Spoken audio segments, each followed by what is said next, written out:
어렵고 복잡한 경제 뉴스 알기 쉽게 알려드리는 경제가 문제 시간입니다. 알고라는 고란 기자와 함께합니다. 어서 오세요. 네, 안녕하세요. 네, 7월 말 8월 초가 올해 최대 공모주 슈퍼위크가 될 거다 이런 말이 나오는데 어떤 기업들이 증시 이른바 데뷔를 앞두고 있습니까? 하반기 3대 기업 공개 대여라고 네. 불리는 3개 기업이 일제히 다 청약을 하려고 이제 증시 데뷔를 앞두고 있는데요. 네, 일단 세계 기업. 네. 카카오뱅크, 크래프톤, 네, 그리고 카카오페이 이렇게 있습니다. 그렇군요. 그런데 네. 이 카카오페이 같은 경우에는 원래 8월 초로 예정됐던 청약 일정이 네. 금감원이 증권 신고서 정정 요구를 하면서 연기될 것 같고요. 네. 아까 제가 오면서 보니까 일부 언론 같은 경우에는 이제 4분기에 아마 할 거다라면서 굉장히 많이 늦춰졌다라는 보도가 나오더라고요. 네네. 어쨌든 간에 일단 카카오뱅크가 그 타석을 끊는데 내일이죠. 네. 국내 기관 투자 대상으로 이제 수요 예측을 마감을 하면서 공모가를 확정합니다. 이 국내 같은 경우에 공모주 투자 방식이 어떻게 되냐면 일단 기관 대상으로 수요 예측을 해요. 여기에서 공모 가격을 결정하고요. 네. 이 결정된 가격을 가지고 일반 투자자 청약을 받습니다. 카카오뱅크가 일단 희망한 공모가가 33,000원에서 39,000원 정도고요. 네. 이렇게 따지면 예상 시가총액이 한 15조 6천억에서 18조 5천억 정도 됩니다. 대단하네요. 네. 이게 공모가가 확정이 되면 이제 26일에서 27일 날 일반 청약을 받고요. 네. 다음 달 5일에 코스피 시장에 상장되는데 제가 아까 공모가 말씀드렸잖아요. 네. 참고로 그 4대 금융지주라고 하죠.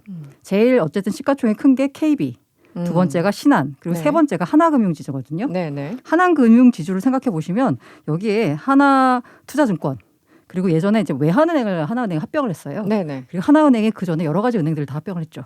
이 하나은행이 시가총액이 13조입니다. 아, 이 하나금융지주가 네, 그러니까 하나금융지주가. 다 합한 게 13조인데 지금 예상 시가총액이 최소한 15조 네, 6,700에서 맞습니다. 네. 와. 그래서 이제 뭐 고평가 논란이 지금 나오고 있는 상황이고요. 네, 그 참고로 이제 그 다음 타자 이제 크래프톤 같은 경우에는 다음 주 화요일 27일 날 수요 예측을 하고 희망 공모가가 40만 원에서 49만 8천 원. 네. 아마 희망 공모가 상단으로 아마 결정이 되면 시가총액은 24조 원이 될 것 같습니다. 그런데 카카오페이도 다음 달 그 상장 앞두고 있지 않았습니까? 네, 맞아요. 네. 그래서 이게 제가 아까 기업 공개 3대 대여가 이제 몰려 있다. 네, 기다리고 있다. 네, 라고 했었는데 카카오페이가 빠졌어요. 원래는 다음 달 4일에서 5일 일반 청약을 진행할 예정이었거든요. 네. 그런데 갑자기 지난주 금요일에 금감원이 카카오페이에다가 야, 증권신고서 이거 좀 바꿨으면 좋겠는데 라고 욕을 한 거예요. 그게 무슨 뜻이에요? 이게 이제 자본시장법 시행령 개정 때문에 네. 이제 여러 가지가 뭐 있는데 이 가운데서 이게 있어요. 주식시장에 상장하려는 기업은 일단 증권신고서를 금융감독원에 내야 됩니다. 네. 그리고 금융감독원이 이 심사를 이제 이렇게 봐가지고 여기를 통과시켜야지 이 기업이 그 뒤에 상장 절차를 진행할 수가 있습니다.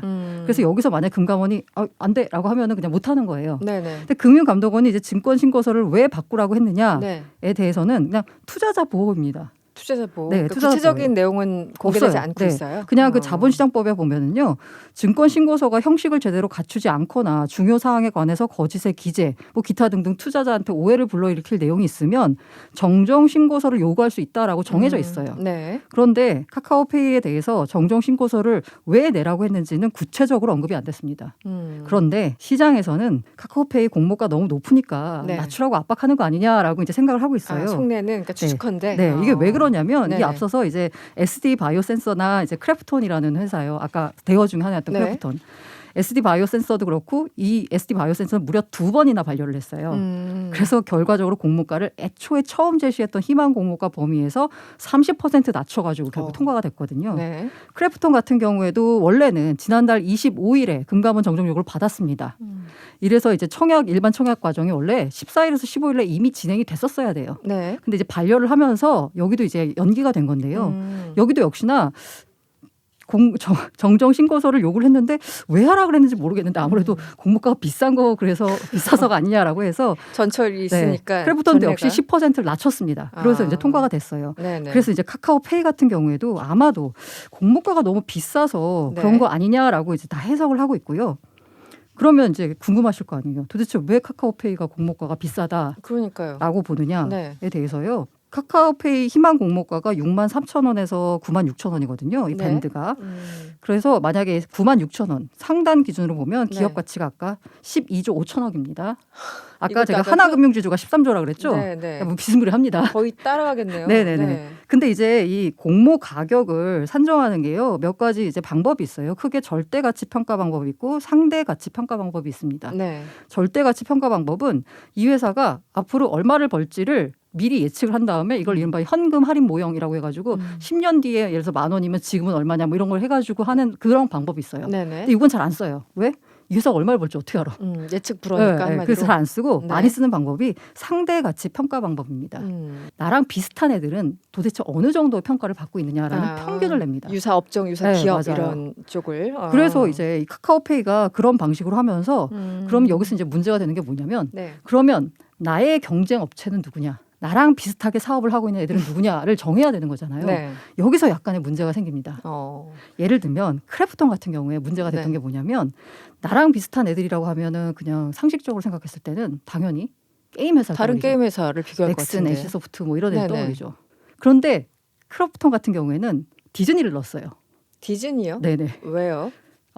앞으로 크래프톤은 그 배틀그라운드의 IP를 활용해가지고 음. 지적 재산권을 활용한 여러 가지 콘텐츠를 제작할 거다. 음. 약간 마블 유니버스 막 있는 거 네네네. 있잖아요. 뭐 그런 느낌으로 이제 할 거다라고 하는데 이게 어. 우리가 앞으로 할 거다 지금 하고 있는 건 아니잖아요. 그거는 우리가 뭐 기업에서 우리 할 거예요.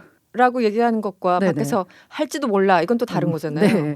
그래서 이렇게 비교를 하고 나니까 이 왜 거기다 도대체 디즈니를 집어넣냐라고 이제 네네. 의심을 하면서 혹시 디즈니가 이제 그 제가 비교를 할 때 그 가치가 비슷하냐를 비교할 때 많이 쓴 지표가 이제 뭐 PER 지표, PBR 지표 이런 거 쓰거든요. 네. 그러니까 돈을 얼마나 잘 버느냐, 주가 수익 비율이 PER 지표인데 이 지표에 이제 평균을 내 가지고 이 회사가 벌어들인 영업이익과 곱해 가지고 이제 주가 시가총액을 산출하는 거예요.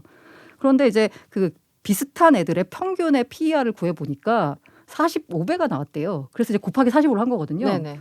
근데 게임 회사가 넥슨 같은 경우에는 20배가 안 되거든요. 어. 그런데 거기에 들어간 우리의 경쟁 상대요 하고 들어간 디즈니 같은 경우는 80배가 되는 거예요. 네네. 그러다 보니까 크래프톤이 PER 지표를 좀 높게 받으려고 디즈니를 끼워 넣은 거 아니냐라고 의심을 한 거죠. 아, 네네. 그래서 결과적으로는 고칠 때 디즈니 빼버리고 그냥 이렇게 빼고 했으니까 했어요, 빼고 이제 나중에? 게임 회사를 했어요. 카카오페이 같은 경우에도 이게 이제 이른바 이제 핀테크 업체잖아요. 네. 근데 우리의 경쟁 상대는 페이팔, 스퀘어, 파고세그로 이런 이제 글로벌 결제 서비스 업체야라고 주장을 했어요. 네. 그래서 카카오페이 같은 경우에 이제 비교하려고 보니까 사실 시장에 이제 국내에는 마땅한 기업이 없잖아요.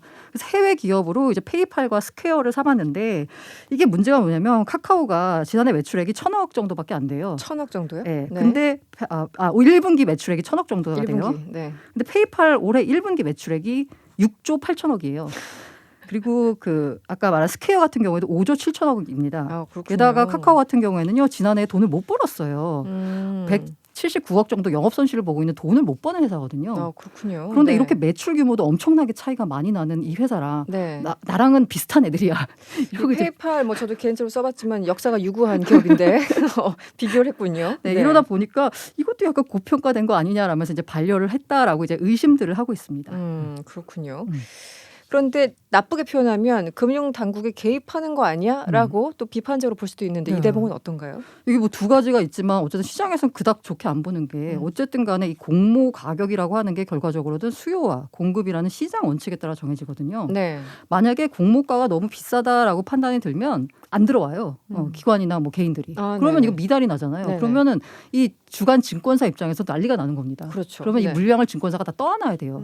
그러다 보니까 이 증권사 입장에서도 물론 이제 비싸게 하면 자기들 수수료가 많이 떨어지지만 괜히 또 공모가를 비싸게 하면 수수료 많이 떨어지지만 비싸게 했다가 만약에 이게 미달이 나면 자기들 다 떠안아야 되니까. 손해지니까. 근데 네. 그걸 되게 잘 조정해가지고 적정한 공모 가치를 시장에 딱 내놔야지 시장에서 흥행도 하고 뭐 자기들 돈도 많이 벌고 이렇게 되는 거거든요.